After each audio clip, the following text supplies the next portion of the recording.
Welcome back to the Team to Beat Miami Heat podcast, your one-stop shop for daily Miami Heat content. My name is Amir. I got Coach Gio on the program today. Gio, just crazy news just came out, and I wasn't. This was not going to be the topic for today's episode. I promise. There's other news in Miami Heatland, but Shams just dropped a bomb. And Bam Adebayo had an altercation with Tyler Herro apparently in Las Vegas earlier today in Summer League. I thought it was fake. I was like, I had to look to see if it was Sharns Charani, whatever, like the fake account. And I was like, this is real. And it just blew up right now. And this got me thinking, this can't be Draymond Green all over again. This is Bam Adebayo we're talking about, right? One of the coolest dudes in the league. He's friends with everybody. We'll talk about this quickly, but just like, what are your thoughts on this situation? How shocked were you to see that? Well, first off, thanks for having me on. It's always a pleasure to be on here. But honestly, I love it. I love it. And this is why.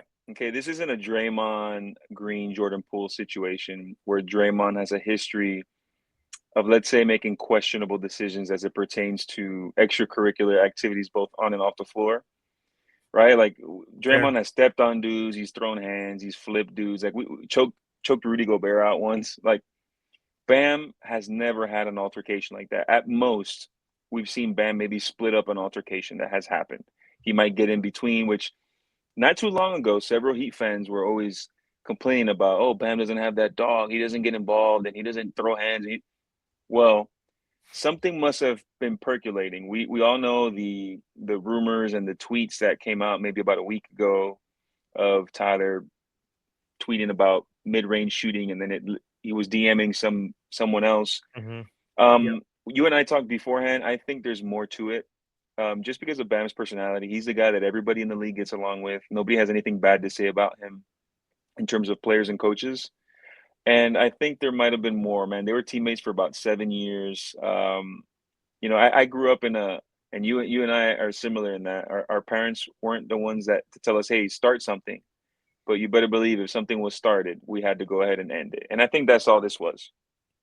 Yeah, I just this was not on my bingo card during summer league because the Heat just played against the Bucks, which was interesting. I think they won by 20 plus points, perhaps. So, um, I just was looking at tweets, just people talking about, hey, Conwell's looking good, Trevor Keels was looking good, and then this just pops up as I was preparing for our podcast, right? And there's a lot of LeBron news that came out, so just as something I wanted to address quickly.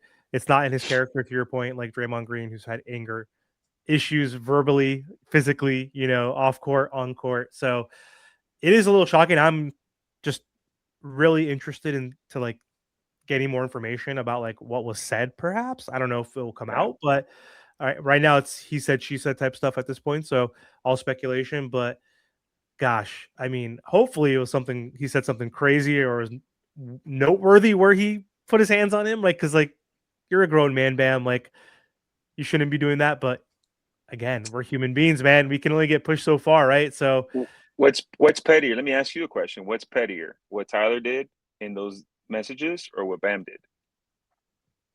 I mean, it depends what Tyler said to Bam. It really Oh no, depends. I'm referring to the direct message, the DM conversations that he was having with, I don't know if it was a fan or Yeah, that's whoever. And petty. I mean, that's human nature. That's petty stuff. Obviously, he's talking crap like after he leaves, after he gets traded, talking smack on his friend. They were friendly. They were like they were teammates for 7 years. To your point, there was never really any animosity that we've heard of over these 7 years. Like there's stuff with Jimmy and Tyler, maybe like starting off like as a mentorship and being close when he was young, and then like them growing apart, perhaps. But like I don't know.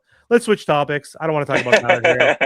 This is not yeah. fun. I don't like the TMZ crap, but we had to address it. So, Hmm. the other news that came up today, there's a lot of noise around LeBron and the Heat. So, the two top destinations in theory should be Cleveland and Miami. You never know with LeBron. He could go to the Warriors. He loves Steph Curry. That's a very big possibility.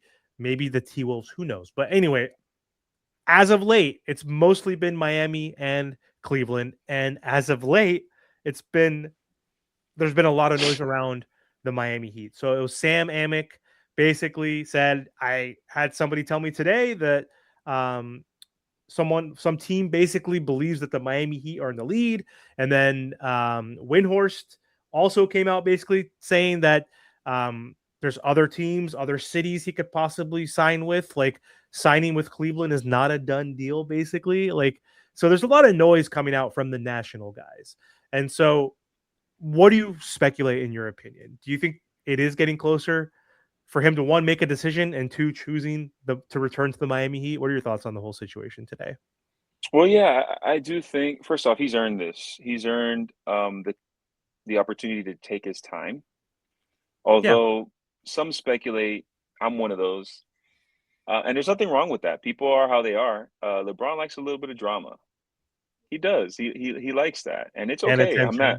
I'm Yeah, not knocking him for it. You know, it's just how he is, and he's earned that right. Uh, if you were to ask me what's the most likely thing, I'd say Cleveland, just because it's the cliche going back home and your career where you started it.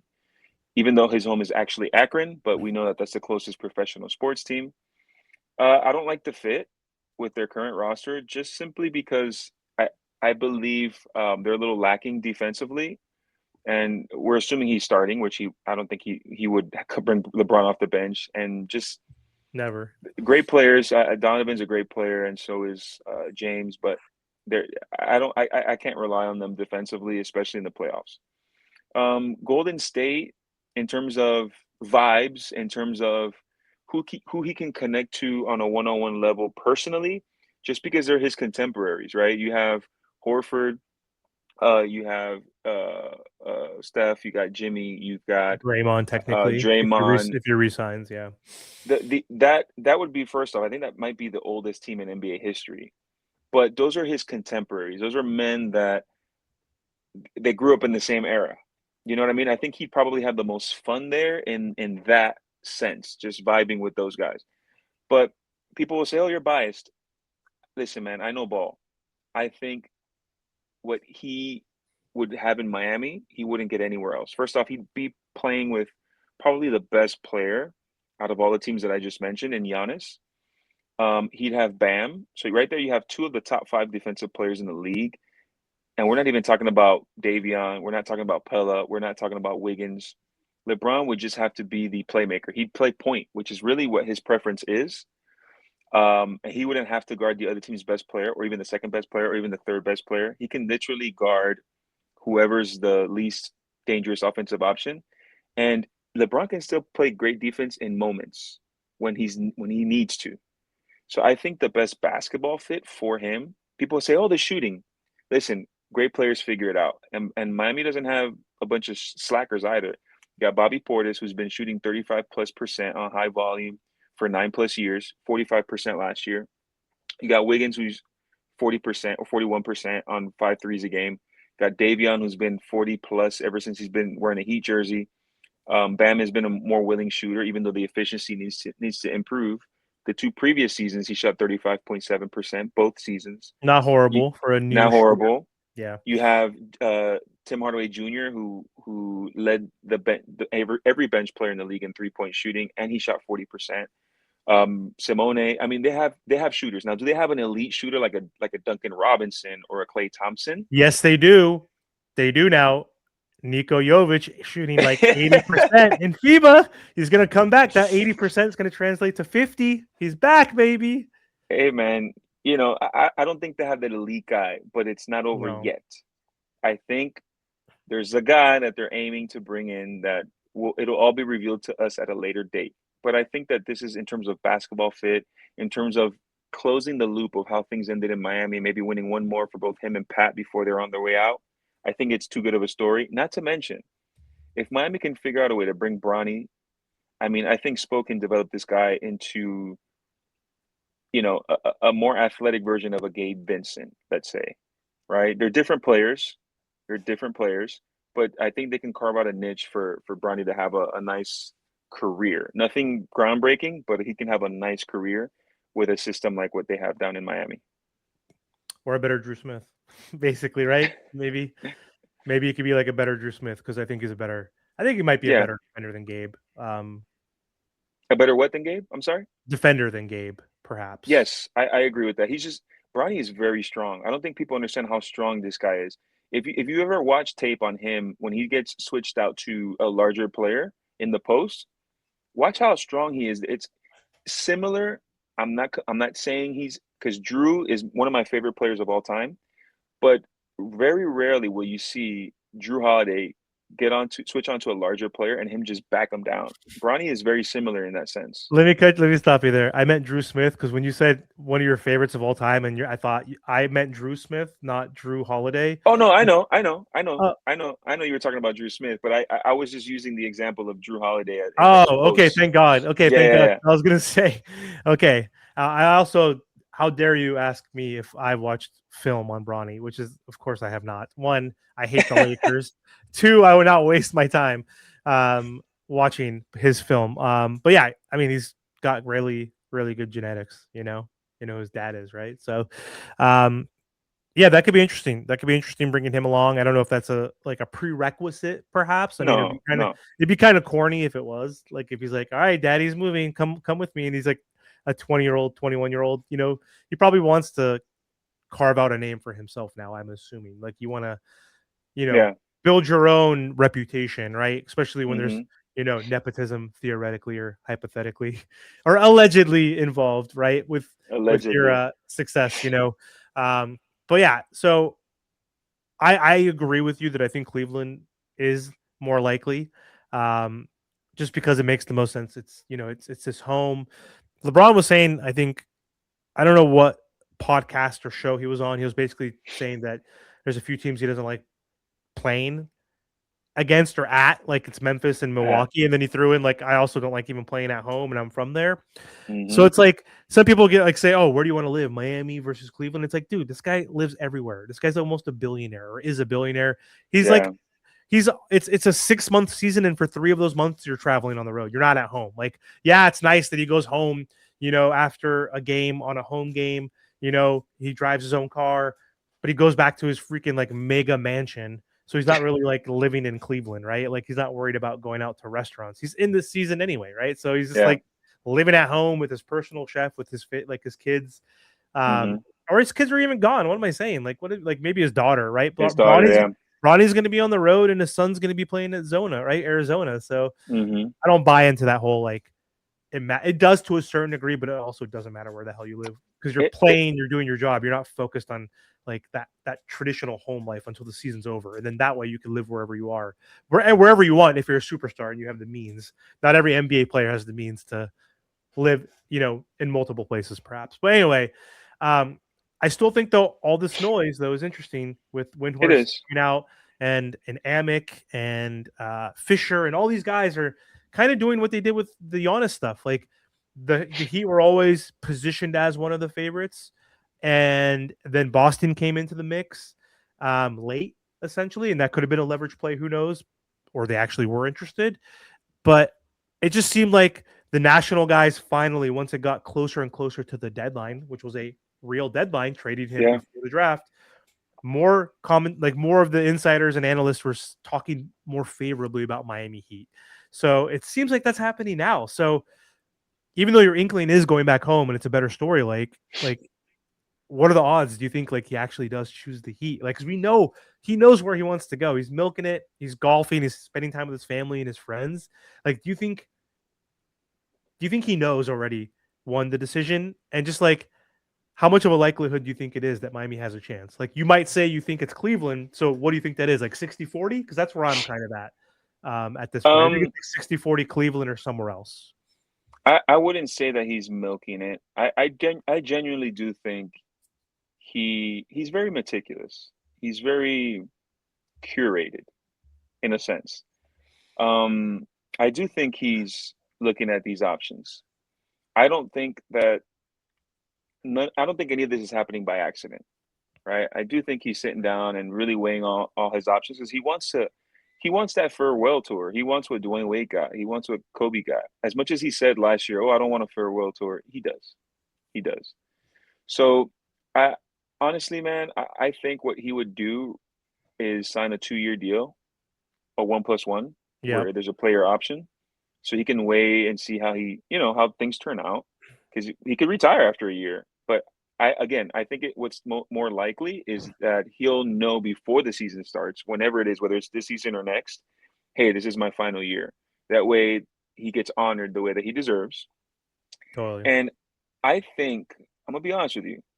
I think it's very important that Dwayne Wade returned to Miami and had the tour that he had. And I don't think that goes unnoticed by LeBron and his team. How Miami was really able to honor him, Dwayne Wade, and I think Miami has a shot. I really do. And this is not me being a hopeful former Heat employee or a Heat fan. I really do genuinely think this guy's very smart, right? And I think he knows what Miami can offer him. I would say, just like you, it's 60-40 Cleveland, just because of the home thing, the whole documentary that he's working on and how beautiful they can wrap it up to be. I just don't see that team winning. I watched how Jalen Brunson just dribbled around those guys and just laid it up unbothered, right? And that's not going to happen in Miami. Miami has a bunch of dogs. Like this trade Mhm. really did what Miami needed, right? They got the star and they brought in a certified enforcer with Bobby Portis, and they got Tim Hardaway Jr., who they've been trying to get, and they're making moves. And trust me, if LeBron signs, there's another move that they're going to make for a shooter. You guys will see when the time is right. So I just think ideally for him, I think Miami would be the best fit. But like yourself, I'm 60-40 Cleveland. I think is going to win this out. Yeah, but if he's really cares about his legacy and chasing rings, which he's obviously done, this gives him the best opportunity to get number 5, to tie Kobe, to get one closer from MJ, to end his storybook career winning a championship. Not many people retire after winning that championship. Some people do. Some people ride off in the sunset Yeah, as Super Bowl champions or NBA champions or whatever. But a lot don't. And so it looks like Steph Curry, one of the best of all time, is not going to. That's still in the league. Kevin Durant possibly is not going to. Right, the guys that are in that like upper it's a echelon young man's category that game. grew up. It's a young man's Yeah, game. yeah. So like, but like, why would he not like choose Miami or someone even better than the Yeah, Cavs versus the home thing? Because if he's truly an ultra competitor, still is looking for fit, coaching, organization, like all that stuff is important to him. Like him having the ability to play a role on a contending team. Why would he not yeah. choose the Heat because of unfinished business? Rekindling that relationship, or going to like another dark horse team like a Nuggets or someone that's better than Cleveland. Like you said, he's weighing these options. Like besides the home nostalgia, like all that crap, like why would they be? Why do you and I think he still wants to go to Cleveland when he's ultimately one of the most ultimate competitors in NBA history? Right? He wants to Well, win another championship. I'll tell you this. And we'll close here. Let's get your answer. We'll Yeah, close. I'll tell you this. I really don't think he wants to go west, right? You got OKC and San Antonio there, and I don't think there's any team out west with even with the addition of LeBron that can beat those teams. Now, I also don't think he would join either of those teams because then it's kind of like, oh, you're ring hopping, right? But he is. Yes, but it makes more sense for the storyline, which we talked about how LeBron is very methodical with stuff like this, the storyline, for him to return to one of his previous teams, either Cleveland or Miami. It's the East, even though the East is super competitive. Like I looked at the list, there's going to be 2 teams in the play-in that probably might win 50 games the way things are looking right now. But I just think it makes sense, man. I think he'd have a great opportunity. Like he doesn't have to exert himself defensively as much as he would have to in Cleveland. Also in Cleveland, he would have to be off ball and be the third option again, just like it was in LA, right? In Miami, it will be no doubt. Yes, Giannis will be the best player on the floor, but who's going to be the one feeding Giannis? It'll be LeBron. LeBron will be the one with the highest usage rate, most likely, because he'll be the point guard, directing traffic. And on defense, he could be kind of like how Kobe and Wade were in the Olympics. Kobe was the on-ball guy, just suffocating, and then Wade was stealing everything off ball. LeBron would be that guy off ball, just stealing everything, while Bam, Wiggins, Davion, and Giannis wreak havoc off on the ball. We'll see, man. I'm really hoping. I can't. We're putting like our eggs in this LeBron basket at age 41. Going to be 42 in December at the beginning of the season. But like it's just wild how much he can actually elevate us after acquiring Giannis, because we're not done yet. We still Yeah, have 2 spots left, technically 3 spots left, 12 guys on the roster. We still need to round out this team, and it's like insane that going into year what is it, 23, 24, 24. age 42 for the most of the season. We're banking on him like to come in to make us a contender this year. I think the Heat will contend in the East. I don't think they'll like as they're constructed, and if they don't get LeBron, I don't think they'll necessarily be able to compete. Possibly, it depends on injuries, it depends on chemistry and all that stuff. We never know, but I just feel like they want to accelerate this and say, hey, we need to optimize Giannis's window right now, especially Yeah, because of those soft tissue injuries that he's had. He is getting a little bit older, so I love the idea that we're aggressive in trying to get LeBron to come back to his second home, which I think would also be a really good story. Coming back here with unfinished business. You've already gone back to Cleveland twice. Why go back to Cleveland for the third time? Go back to the Heat for the second time. Like, I think we do have a shot, and I still think it is, again, 60-40. It might incrementally go up for me a little bit as we get closer to when he does make a decision, which we don't know when he will. But anyway, thanks for hopping on, Gio. Appreciate the time. Make sure to check out Coach Gio online, and he just joined the Sports Illustrated crew, so he's going to be writing for On SI for the Miami Heat team as well. So future episodes, when you do have your content, we'll link those articles, in the description. But before we do hop off, do you want to just let the audience know again a little more about your other things that you're doing and how they can find you online?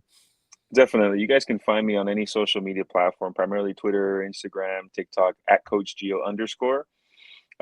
The reason I'm called Coach Geo is because I work in the fitness realm. I work with athletes and busy professionals on a day-to-day basis, corporate wellness, and I try to marry the game with anatomy and fitness. So if you guys want to follow me, I just wrote a few articles about Giannis, about Bradley Beal, Klay Thompson, some really neat articles that I think you guys will find entertaining. All right. Thanks, Gio. Appreciate the time.